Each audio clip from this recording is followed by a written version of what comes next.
नमस्कार दोस्तों, मैं विकास शाक्य एक बार फिर से आप सबका स्वागत करता हूं अपने चैनल पर। और इस चैनल पर आज हम एक नई प्लेलिस्ट शुरू कर रहे हैं। और इस प्लेलिस्ट में हम भगवत गीता से रिलेटेड जो कॉन्सेप्ट्स हैं उनको डिस्कस किया करेंगे। छोटे छोटे कोई भी कॉन्सेप्ट्स, छोटे छोटे वर्ड्स हैं, कुछ ऐसे शब्द हैं जिनके अर्थ लोगों को नहीं पता होते, छोटे छोटे डिफरेंसेस होते हैं, तो उन्हीं को हम डिस्कस करेंगे इन वीडियोज़ में। ठीक है, तो आइए सबसे पहले आज का जो वीडियो है इसमें हम डिस्कस करने जा रहे हैं तीन चीज़ों के बारे में। अधिभूत, अधिदैव और अधियज्ञ। इन तीन चीज़ों के बारे में हम डिस्कस करने जा रहे हैं। इन तीन चीज़ों के बारे में मैं आपको बता दूं कि भगवत गीता का जो चैप्टर नंबर 8 है, जो 8वां अध्याय है, वहां पर इनके बारे में बताया गया है। अधिभूत, अधिदैव और अधियज्ञ। ठीक है, अधिभूत, अधिदैव और अधियज्ञ, इन तीनों के बारे में चैप्टर नंबर 8 में बताया हुआ है। तो आइए देखते हैं इनका मतलब क्या है। ठीक है, चैप्टर नंबर 8 का जो 4th वर्स है उसमें बताया गया है। इनका मतलब क्या है? अधिभूत का मतलब होता है वो सारी सृष्टि जो भौतिक है। भौतिक सृष्टि के रूप में जो कुछ भी हमारे सामने है, जो भौतिक सृष्टि कौन सी, जिसमें 24 तत्व हैं।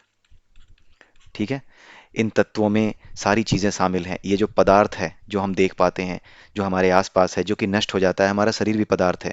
ये सब क्या है? ये उन्हीं की भौतिक अभिव्यक्ति है। ठीक है, परमात्मा परम ऊर्जा है। हर तरह की ऊर्जा पदार्थ में परिवर्तित होती है। तो उसी परमात्मा की जो परम ऊर्जा है, उस परम ऊर्जा की जो पदार्थ के रूप में अभिव्यक्ति है, ये जो भौतिक सृष्टि है, यही भौतिक अभिव्यक्ति क्या कहलाती है? अभिव्यक्ति क्या कहलाती है? अधिभूत कहलाती है। भौतिक अभिव्यक्ति अधिभूत कहलाती है। ठीक है, इसको अधिभूत कहा जाता है। जो कुछ भी भौतिक आपको दिख रहा है वो सब अधिभूत है। उसमें प्रकृति के 24 तत्व आते हैं, मन बुद्धि अहंकार उसी में आते हैं, सारी चीजें उसमें आती हैं। ठीक है, जो कुछ भी आपको इस संसार में दिखाई देता है, जिनका आप अनुभव कर पाते हो, जिसमें मन भी शामिल है, वो सारी चीजें अधिभूत कहलाती हैं। लेकिन ये सारी चीजें चलती किसके माध्यम से है? इन चीजों को चलायमान बनाए रखने के लिए जो परमात्मा है, जो परम ऊर्जा है, उसके माध्यम से ही इन सभी पदार्थों को ऊर्जा मिलती है। किस रूप में? परमात्मा का जो एक अंश है जिसे आत्मा कहते हैं, जिससे जीवात्मा बनती है। वो जीवात्मा किससे बनती है? अगले इसमें आप देखिए, यहाँ पर जीवात्मा होती है। ये आपके शरीर के 5 कोश होते हैं। आपके सबसे बाहर का कोश होता है आपका अन्नमय कोश, उसके बाद आपका प्राणमय कोश, उसके बाद आपका मनोमय कोश, उसके बाद आपका ज्ञानमय कोश, उसके बाद आपका आनंदमय कोश। उसके भीतर होती है जीवात्मा। ये उसके भीतर होती है आत्मा। और आत्मा, जब ये 4 कोश, बाहर का कोश छोड़ दीजिए क्योंकि वो मर जाता है, समाप्त हो जाता है, उसको छोड़ करके भीतर के जो 4 कोश हैं, इनको मिला करके जो चीज़ कही जाती है उसे ही जीवात्मा कहते हैं। ठीक है, ये आत्मा है। इसी आत्मा के साथ परमात्मा जो है, हर आत्मा के साथ, यानी ये जो परम ऊर्जा है, ये जो परम ऊर्जा है, ये हर आत्मा, यानी जो व्यष्टि चेतना है, जो आपके भीतर है, एक शरीर के भीतर है, उसके साथ ये जुड़ी हुई है। ठीक वैसे ही जैसे एक माला है, उस माला की डोरी में जो है कई मोती पिरोए हुए हैं। तो ये मोती क्या हैं? ये मोती आत्मा के बराबर हैं। और ये जो डोरी है जो सबको बांधे हुए है, जो सबको जानती है, इसी को क्या कहते हैं? परमात्मा कहते हैं। तो ये एक ऐसी ऊर्जा है जिससे सारी ऊर्जाएं जो कि हमारे भीतर आत्मा के रूप में मौजूद हैं, वो संबद्ध हैं, उससे जुड़ी हुई हैं। ठीक है, जो ऊर्जा, जो विशेषता इसकी है, आपकी इस डोर की, यानी परमात्मा की, वही ऊर्जा इसकी भी है, आपकी आत्मा की। लेकिन आप एक शरीर के भीतर, जिसके पास मन है, जिसके पास इंद्रियां हैं, इसके भीतर ये आत्मा बंद होने की वजह से, इसको ऊर्जा देने की वजह से, ये मन, ये शरीर के अंग, ये अलग अलग दिशाओं में तरह तरह के काम करने के लिए प्रेरित होते हैं। ठीक है, उसी को हम क्या कहते हैं? सकाम कर्म कहते हैं।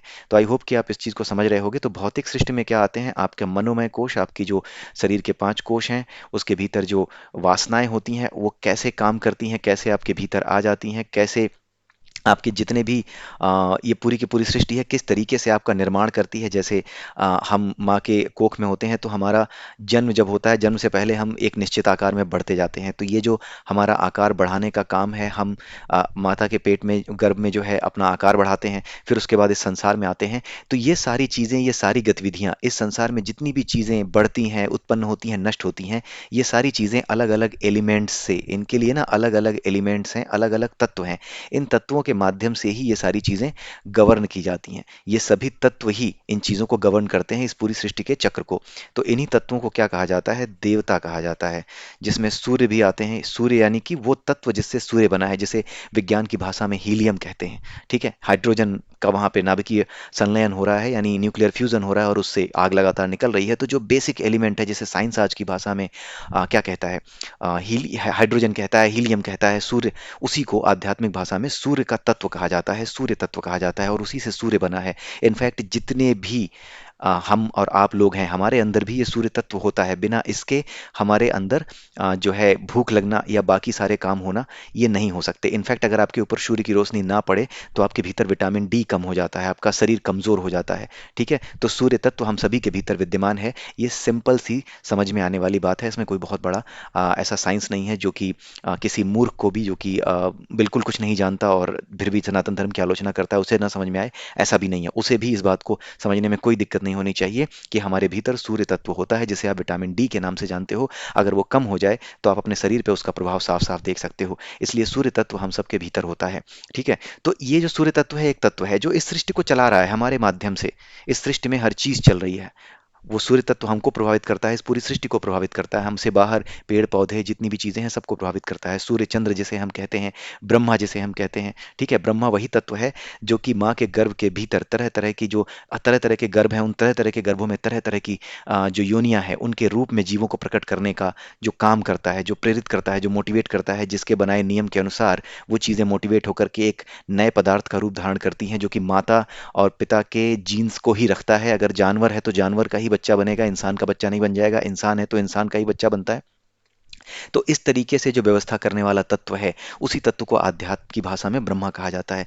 तो ये जितने भी देवी देवता हैं, जितने भी एलिमेंट्स हैं, जिनके माध्यम से परमात्मा नाम की ऊर्जा इस समस्त सृष्टि को ऊर्जायमान बनाए रखती है, समस्त सृष्टि में ऊर्जा को बनाए रखती है और उसको चलाती है, उसी को क्या कहा जाता है? अधिदैव कहा जाता है। ठीक है, अधियज्ञ कौन है? अधियज्ञ के बारे में हम ये आपने समझा। ये जो रस्सी है जिसे परमात्मा कहते हैं, जो सभी आत्माओं के साथ गुथी हुई है, सभी को जानती है, सभी के माध्यम से प्रकृति के नियम के अनुसार सबको प्रभावित करती है। जब सत अधिक होता है तो ये पूरी की पूरी सृष्टि सतोमय गुणी हो जाती है। जब रज अधिक होता है तो ज्यादा से ज्यादा लोग रजोमय हो जाते हैं। जब तम अधिक होता है तो ज्यादा से ज्यादा लोग तमोगुणी हो जाते हैं। लेकिन यही परमात्मा नाम की रस्सी ही उन सभी तत्वों को, जो कि भौतिक प्रकृति जो कि स्थिर नहीं है, जो लगातार बदल रही है, उसको बदलने का काम, समय के बाद उसको वापस उसी स्थिति में लाने का काम, यानी एक सिंपल हार्मोनिक मोशन में रखने का काम, यही परमात्मा की शक्ति ही करती है, यही परमात्मा की ऊर्जा ही करती है। कभी सत्व ज्यादा होता है, फिर रज ज्यादा होता है, फिर तम ज्यादा होता है, फिर उसके बाद सतरज और तम के बाद फिर से सत आ जाता है। तो इस तरीके से ये सारी चीजें चलती हैं।